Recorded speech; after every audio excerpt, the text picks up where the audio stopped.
దేవుని పరిశుద్ధమైన నామమునకు మహిమ ఘనత ప్రభావములు కలుగును గాక. ప్రియులారా, 17వ తారీఖు 1వ నెల 2025వ సంవత్సరం. ఈరోజు కూడా 4 అధ్యాయములు మనం చదువుకుందామండి. తప్పకుండా చదవండి. అవసరమైనది ఒక్కటే. మార్తతో ప్రభు అయిన యేసు సెలవిస్తున్నటువంటి మాట ప్రతిరోజు కూడా మనం జ్ఞాపకం చేసుకుందాం.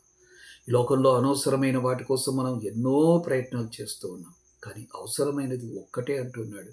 అది దేవుని మాటలు వినడం. సో ఈరోజు 4 అధ్యాయములు మనం చదువుకుందాం.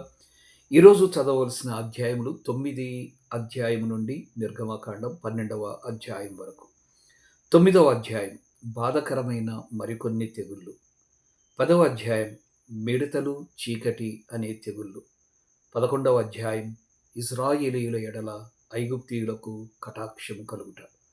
12వ అధ్యాయం పస్కా పండుగ ఆచరణ, చివరి ఘోరమైన తెగులు బయటికి రావడం. దేవుడు మిమ్మల్ని దీవించునుగాక. తప్పకుండా చదువుతారు కదా. ధన్యవాదములు.